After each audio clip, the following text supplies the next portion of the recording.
Jangan lupa like, comment, and subscribe channel YouTube TVRI Bengkulu dan nyalakan lonceng notifikasinya.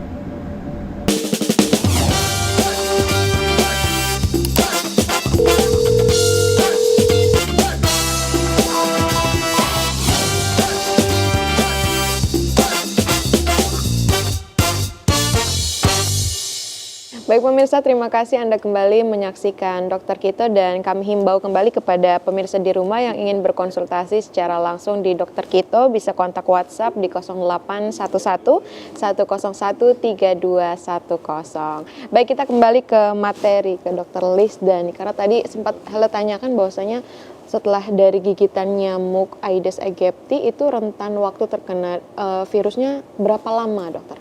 Oke, jadi kalau sejak kita terpapar sampai munculnya gejala klinis ya Helda ya, itu disebut juga dengan periode inkubasi namanya. Periode inkubasi. Ya, periode inkubasi. Jadi pada waktu periode inkubasi itu kita belum mengalami gejala, tapi sesungguhnya virus itu sudah masuk ke dalam tubuh kita.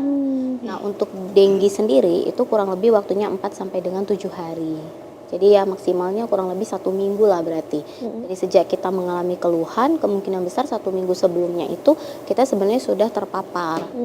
Artinya itu virusnya itu udah masuk gitu ya dokter, tapi belum ada gejalanya. Tapi belum menimbulkan gejala klinis. Baik, ini kita melihat daur hidup nyamuk Aedes aegypti. Boleh kita lanjutkan dokter? Ya, sekarang kita masuk ke daur hidupnya ya. Jadi mungkin ini untuk masyarakat nice to know aja ya, karena sebenarnya kalau secara garis besar sih saya yakin bahwa masyarakat tuh sebenarnya sudah paham bahwa dia berawal misalnya tuh dari jentiknya gitu ya. Dari telur dulu nih, telur, kemudian dia menetas menjadi jentik-jentik ya. Kemudian nanti akan menjadi seperti bentuk kepompong, lalu kemudian sampai akhirnya menjadi dewasa. Ya. Dan yang bisa menginfeksi kita itu adalah yang sudah dewasa ini. Ya, karena dewasa ini dia bisa mengandung virus yang 4 serotype tadi, yaitu DEN1, DEN2, DEN3, dan DEN4 ya. Nah, umur nyamuk dewasa itu kurang lebih ya, masa hidupnya itu 2 sampai dengan 3 bulan. Jadi dia bisa bertahan ada itu 2 sampai dengan 3 bulan. Lalu kemudian tiap 2 hari nyamuk dewasa itu membutuhkan darah untuk dia bisa menetaskan telurnya lagi. Makanya dia biasanya akan mencari mangsa tuh pasti ya. Siapa sih yang bisa dia mangsa? Gitu ya.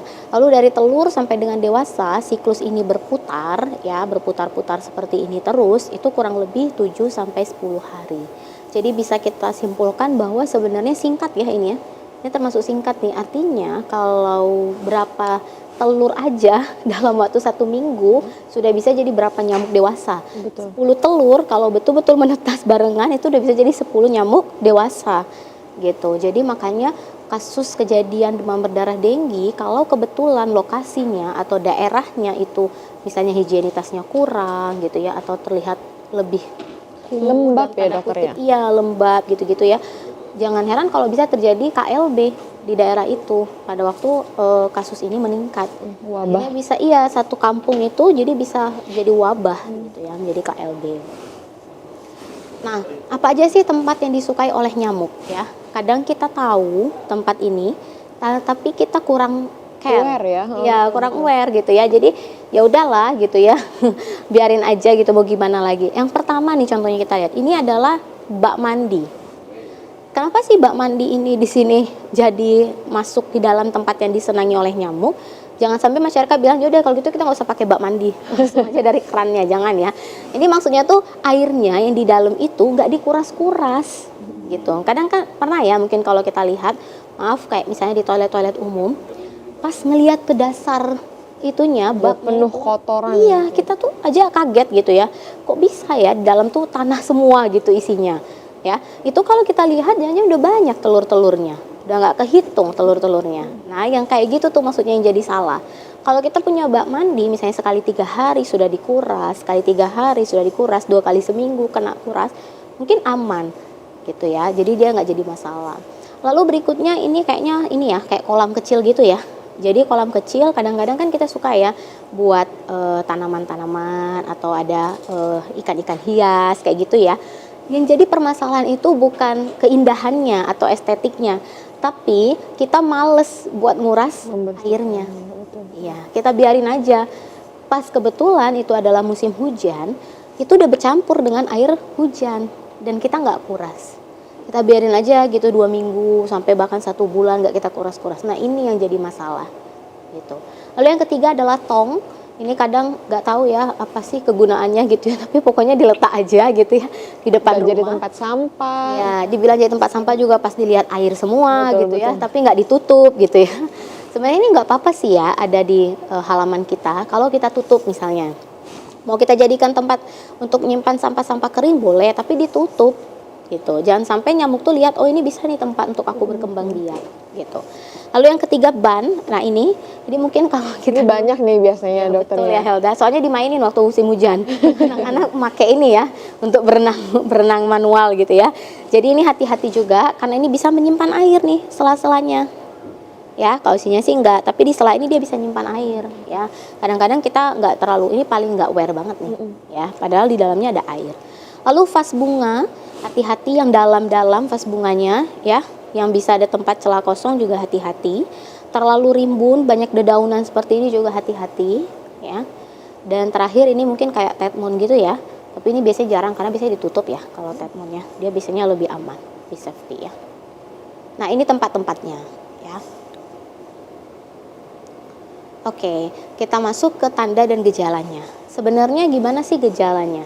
Jadi dia udah masuk nih ceritanya, kurang lebih tadi yang seperti Helda tanyakan udah 4 atau 7 hari. Kita ambillah 7 hari misalnya, sebenarnya dia udah masuk.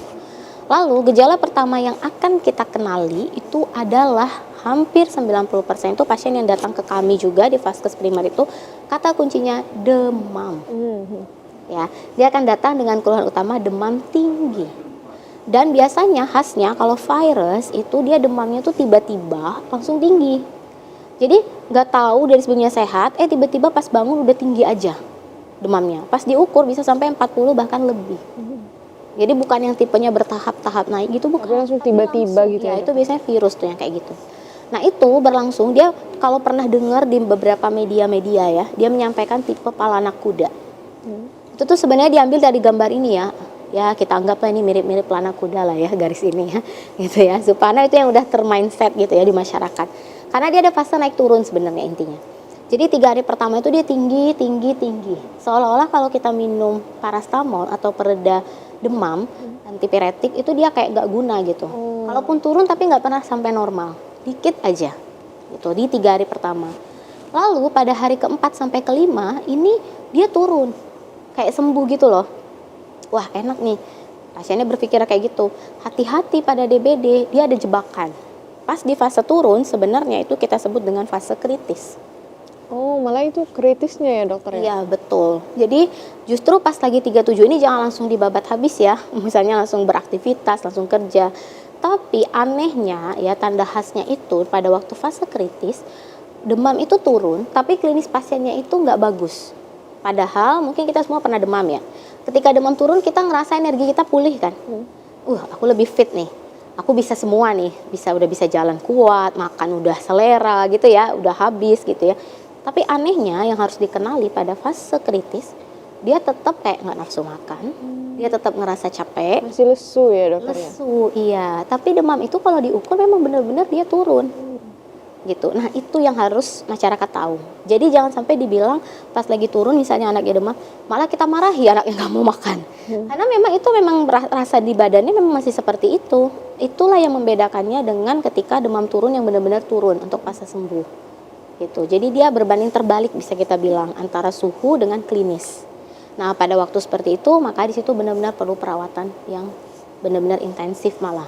Jadi benar-benar harus dipantau karena seringkali lossnya itu di sini di fase kritis. Pasiennya datang udah keburu dia shock, bahkan hampir menuju shock. Nanti mungkin dijelaskan oleh Dr. Elsa ya untuk grading-gradingnya. Gitu. Nah itu yang harus benar-benar hati-hati ya. Jadi buat masyarakat ingat ya, dia akan berbanding terbalik antara suhu dengan klinis anaknya. Klinis pasiennya itu beda. Ya jadi jangan heran kok kayak gini ya.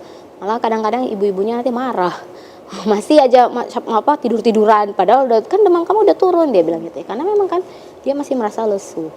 Lalu kemudian setelah itu nah ini lagi yang mengherankan, kemarin udah turun kata ibunya. Lalu kemudian di pas hari ke-6 sampai 7 jangan-jangan anaknya main-main ya gitu ya, alasan nggak mau sekolah gitu ya. Iya, ternyata naik, tapi lihat ya garisnya dia nggak nyampe ke 40 lagi. Gitu ya. Kok naik lagi sih? Ibunya ya bingung. Ternyata itulah fase penyembuhannya. Justru pada waktu dia naik itu lebih membaik lagi. Kondisi klinisnya itu udah agak baik. Oh, dia malah membaik ya, Dok? Iya, dia membaik kan dia sudah berhasil melewati fase kritisnya. Lalu setelah di hari ke-8 mungkin ke atas udah deh dia normal lagi dan anaknya sudah punya energi yang cukup, makan sudah bau, minum juga sudah cukup, nafsu makannya sudah pulih. Pokoknya secara klinis dia sudah oke. Gitu. Jadi asal muasal yang pelana kuda itu ya karena memang posisinya kayak gini nih, turun, naik, naik lagi. Tapi ingat ya, naiknya nggak pernah lagi sampai 40 ya. Jadi bukan yang kayak fase awal yang kita temukan. Kalau waktu yang tepat untuk kita berobat ke vaskes pertama mungkin, Dokter? Oke, jadi sebenarnya di hari pertama ini kita boleh datang. Karena mungkin nanti akan lebih jelas lagi oleh Dokter Elsa ya. Ada pemeriksaan yang memang harus di hari pertama dan kedua. Oh, di Dan hari itu cukup spesifik. diharuskan seperti itu ya, Dokter? Jadi sejak demam tinggi itu kan sebenarnya indikasi kita untuk berobat lah ya. Gak mungkin kita tahankan ya namanya demam tinggi. Karena demam itu kan benar-benar kayak menguras energi ya namanya demam. Jangankan 40, batas 38, 39 aja kita udah kerasa gimana badan kita. Apalagi 40 dan lebih. Gitu. Jadi disarankan untuk masyarakat itu ketika sudah demam tinggi hari pertama saja itu sudah boleh datang ke fasilitas kesehatan. Baik, kita harus jeda terlebih dahulu. Pemirsa, kita tahan dulu, jangan kemana-mana, tetap saksikan Dokter Kito bersama Kita Sehat.